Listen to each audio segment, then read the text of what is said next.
From Polytheism to Monotheism, Abraham, the Hebrews, and the Origins of Islam. Introduction. The figure of Abraham occupies a central place in the development of monotheistic faiths, linking Canaanite, Hebrew, Jewish, Christian, and Islamic traditions through a shared conception of the one God. Historical and textual evidence situates Abraham within a Semitic cultural milieu, including the cities of Ur, Haran, and Canaan, where polytheistic worship was prevalent. Deities such as El, Baal, and Asherah dominated these early religious landscapes, with ritual practices ranging from animal sacrifices to symbolic or literal blood offerings. Within this context, Abraham is portrayed in religious narratives as rejecting idolatry and embracing exclusive devotion to a single deity, a transformative step that laid the groundwork for Hebrew monotheism and, much later, the emergence of Islam.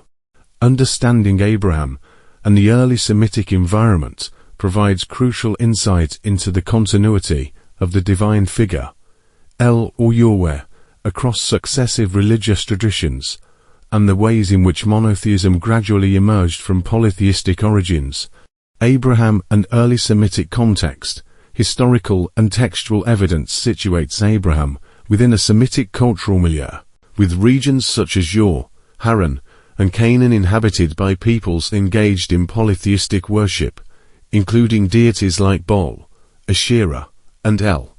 Amorite and Canaanite religion featured sacrificial rituals, involving animals or, at times, human children, blood offerings as symbolic or literal means of appeasing the gods, and mythic narratives linking divine-human interaction to fertility cults, solar worship, and serpent symbolism associated with renewal, protection, and the cycles of life. Within these traditions, El and Yahweh first appear as figures in a broader pantheon, with El as the supreme god, and Yahweh, in the earliest layers of tradition, regarded as one of El's sons, possibly emerging as a regional or warrior deity. Over time, Yahweh absorbed El's roles as creator, king, judge, and father of the gods, eventually becoming the supreme deity. By the monarchy and First Temple period, Yahweh embodied both his original warrior storm attributes and El's authority as high god, and later Hebrew tradition elevated him further, declaring Yahweh the only true God, while other deities were demoted to idols or reinterpreted as angels. Abraham rejecting idolatry is a theological narrative preserved in Jewish, Christian, and Islamic texts, though it is not independently verifiable historically. Based on historical and textual scholarship, it is plausible that Abraham, if historical, was raised in a polytheistic environment typical of Ur, Haran, and Canaan, familiar with the worship of many gods. The narrative assumes he came from a pantheon worldview before embracing exclusive worship of one deity, identified as El or Yahweh. This is primarily a religious and literary reconstruction, rather than an established historical fact. Conceptually, Abraham serves as a literary and religious figure, symbolizing the broader transition from polytheism to monotheism, laying the groundwork for the Hebrews' development of monotheism, in which literal sacrificial practices were gradually replaced with symbolic rituals, such as lambs and ritual blood markers, in covenantal ceremonies. Hebrews, evolution from polytheism to monotheism. The Hebrew religious tradition evolved gradually over centuries. In its early period, Hebrew practices still bore traces of Canaanite influence, with ritual offerings, sacred spaces, and symbolic blood sacrifices forming part of worship. Over time, these practices were reinterpreted within a developing framework of monotheism. Blood offerings came to represent covenant and obedience, rather than appeasement of multiple gods, and child sacrifice, once associated with Canaanite worship of Baal, was explicitly prohibited in Hebrew scripture, marking a significant ethical and theological reform. Exoteric reform.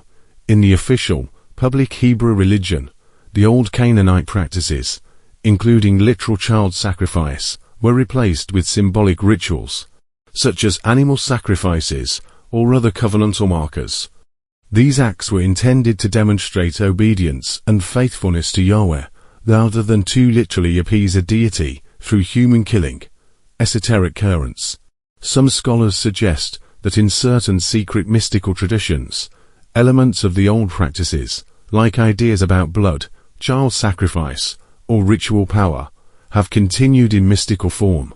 In these esoteric contexts, the concepts or spiritual significance of such rites are retained and hidden, and in some interpretations, this could involve the actual performance of child sacrifice under clandestine or symbolic frameworks.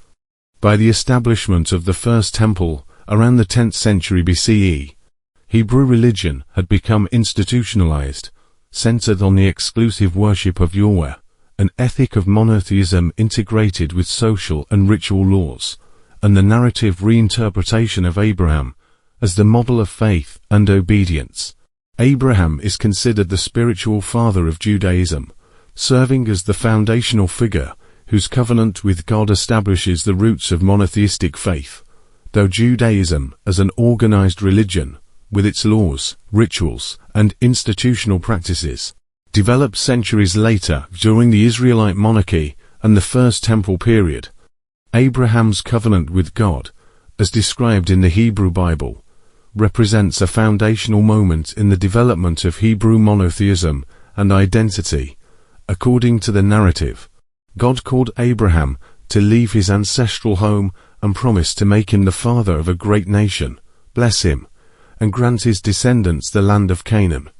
In return, Abraham and his descendants were to recognize and worship God exclusively, demonstrating faith and obedience. The covenant was marked by specific signs, most notably circumcision, which served as a physical and enduring symbol of the relationship between God and Abraham's descendants. In traditional Jewish practice, circumcision, or brit milah, is performed by a mohel, a person specially trained in the ritual, who may be a rabbi or lay practitioner with both religious and technical expertise. The procedure is typically carried out on the 8th day after a male child's birth, unless medical reasons require a delay. In some ultra-Orthodox communities, a practice called 𝗧𝗿𝗱𝗏𝗂𝗃 involves the mole using oral suction on the circumcision wound. The ceremony is not only a physical act, but also a religious ritual. It includes a blessing recited over the child, prayers for the child's health and future, and a public declaration that the child is being brought into the covenant between God and Abraham's descendants. Abraham established circumcision as a covenantal act, but 𝗧𝗿𝗱𝗏𝗃 is a later ritual practice in some Jewish communities, not something Abraham instituted. This agreement established the theological framework of divine election, obedience, and ethical responsibility, becoming the central paradigm for the Israelites' understanding of their relationship with God. It also influenced ritual practices, communal identity, and the broader trajectory of monotheistic religion. According to the Hebrew Bible, Genesis 12:1-3, God called Abraham in Ur of the Chaldeans, a Sumerian city in southern Mesopotamia, modern-day southern Iraq, instructing him to leave his homeland, family, and father's house, and go to a land that God would show him, which eventually became Canaan. Abraham first traveled north to Haran, where he and his family settled for an extended period along important trade routes, before continuing southward to Canaan in the Levant. Based on biblical chronology and historical estimates, these events are traditionally placed in the early to mid-2nd millennium BCE, around 2000 to 1800 BCE, during the height of the Sumerian and early Babylonian periods and the Middle Bronze Age in the Levant. While the Bible does not specify exactly how long he stayed in Haran, traditional Jewish calculations place him there for many years before completing the journey. This movement from Ur to Haran and finally to Canaan marks the physical and spiritual beginning of Abraham's covenantal relationship with God, demonstrating his obedience and faith as he left familiar polytheistic surroundings for the monotheistic promise of a new land. It is important to note, however, that Abraham's existence and movements cannot be independently verified and remain a matter of religious and literary tradition. In the earliest traditions, Abraham is called by God, who could be understood as El, the supreme God, or Yahweh, originally one of El's sons, who later became identified with El. This deity instructs Abraham to leave his homeland and journey to the land of Canaan, initiating the covenantal relationship that forms the foundation for Hebrew monotheism. Islam, emergence in a polytheistic environment. Islam arose in the Arabian Peninsula in the early 7th century CE, roughly 2,400 years after Abraham, who, according to tradition, originated from an Amorite or Canaanite cultural context in a Sumerian city, and emerged into a region dominated by tribal polytheism. Major deities included 𝗧𝗆𝗶𝗁, Olot, Al-Uzzah, Manit, and Baal-type gods, with religious practice centered on tribal and localized traditions, such as pilgrimages, idol worship, divination, and ritual sacrifices. Ritual offerings took several forms. Animal sacrifices were the most common, typically involving camels, sheep, or goats, offered to gain favor, seek protection, or ensure fertility and prosperity. Non-living offerings, including grain, incense, or other materials, were also used to honor or appease the gods. In some regions, particularly in Carthage and Canaanite contexts, there is historical and archaeological evidence of human or child sacrifice to deities like Baal or Molech. Evidence for such practices in pre-Islamic Arabia is more limited, but classical and Islamic sources suggest that extreme cases occurred. Alongside this polytheistic environment, pockets of monotheism existed, including Jewish and Christian communities, as well as the Hanifs, Arabs who rejected idols in favor of worshipping one God. The Hanifs' monotheistic worship can be understood as oriented toward the God of Abraham, who in early Semitic tradition could be understood as El, or, in later Hebrew tradition, Yahweh. Islam presents itself not as a product of Arabian polytheism, but as a restoration of Abrahamic monotheism, with Muhammad positioned as the prophet who revived the original faith of Abraham. Muhammad was born in Mecca, a city in the Hejaz region of the Arabian Peninsula. Around 570 CE, Mecca was a major commercial and religious center, home to the Kaaba, which housed numerous idols, and served as a pilgrimage site for surrounding tribes. The Kaaba is a cuboid structure, traditionally believed to have been built by Abraham and Ishmael, though its construction has no historically verifiable date. Originally housing numerous idols, it today serves as the most sacred site in Islam, functioning as a focal point of prayer and pilgrimage, and symbolizing unity in the worship of the one God. According to Islamic theology, Abraham and Ishmael established the Kaaba as a site of pure monotheistic worship, allowing Islam to claim continuity with Abrahamic tradition. Muhammad was born into a polytheistic family of the Quraysh tribe, who participated in Meccan polytheism, including pilgrimage to the Kaaba. Although he was exposed to monotheistic influences through Jews, Christians, and Hanifs, his birth environment was primarily polytheistic, shaping the context for his later prophetic revelations and the establishment of Islam, a monotheistic faith. Jews, Christians, and Hanifs came to Mecca through trade, migration, and religious influence. Jewish communities settled in nearby oases, such as Medina and Kaaba, bringing Torah-based practices, while Christian merchants and settlers, including Nestorian and Monophysite sects, traveled along trade routes linking Arabia with Byzantine and Syrian territories, introducing Christian ideas. The Hanifs, who rejected idolatry and sought the faith of Abraham, were drawn to Mecca for its religious significance, centrality in trade, and the Kaaba. Mecca's role as a commercial and religious hub allowed these monotheistic influences to coexist alongside dominant tribal polytheism, creating a diverse spiritual environment on the eve of Islam's emergence. These influences, combined with Muhammad's own spiritual experiences, shaped his understanding of the one God of Abraham, El or Yahweh, ultimately laying the foundation for Islam, a restoration of Abrahamic monotheism in the Arabian context. Muhammad's mission in the early 7th century CE is framed in Islamic tradition as reviving the worship of the one God, recognized by Abraham. In early Semitic tradition, Abraham's God was understood as El, the supreme deity of the Canaanite pantheon.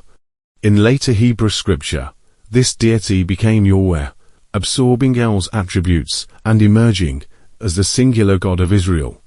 Islam presents Allah, literally the God in Arabic, as the direct continuation of this divine essence, emphasizing exclusive monotheism.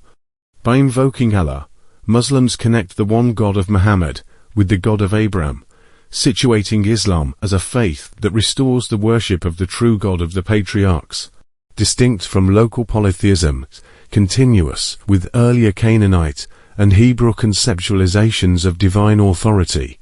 The God worshipped across Canaanite, Hebrew, Israelite, Jewish, Christian, and Islamic traditions can be understood as the same divine being, El, later identified as Yahweh, with the differences between religions reflecting historical, cultural, and linguistic developments rather than separate deities.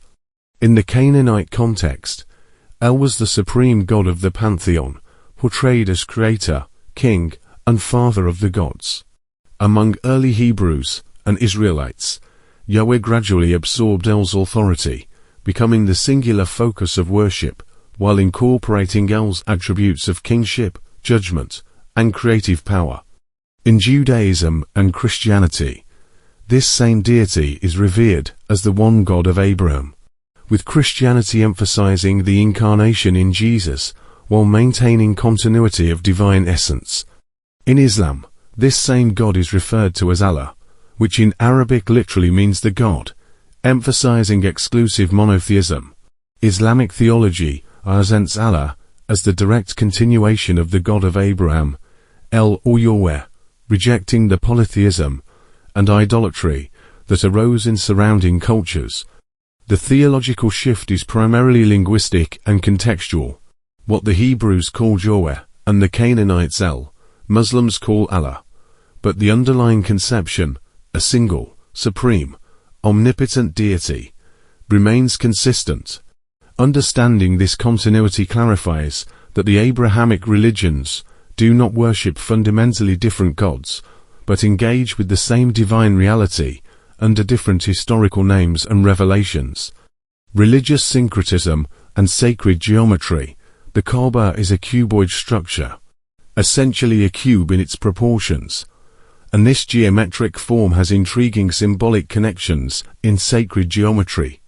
For instance, the Star of David, a hexagram formed by two overlapping triangles, can be interpreted in three-dimensional projection as containing a cube at its center. Moreover, the net of a cube, when unfolded into 2 dimensions, forms a cross, linking the cube's geometric stability to the cross's symbolic manifestation in the material world. Conceptually, this creates a relationship between stability and unity, the cube, divine protection and integration, the star, and the materialization of spiritual principles, the cross, illustrating how geometric forms have been imbued with spiritual and symbolic meaning across different traditions.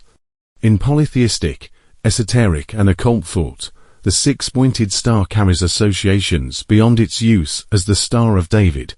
It has been linked to Saturn, symbolizing structure, limitation, and the cycles of material time, with Saturn often seen as a cosmic gatekeeper.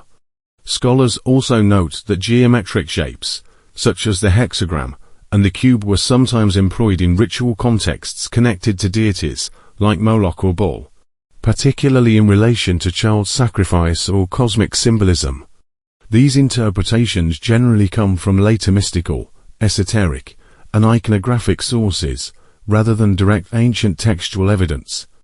Consequently, while the hexagram is widely recognized in Jewish tradition, it also retains older, layered symbolic meanings in certain mystical and occult contexts, sometimes associated with Saturn, Moloch, or cosmic forces. Interestingly, the hexagram and cube motifs appear in modern phenomena as well. Crop circle formations have occasionally displayed six-pointed star patterns, or cube geometries, often interpreted as messages or symbols of higher extraterrestrial intelligence.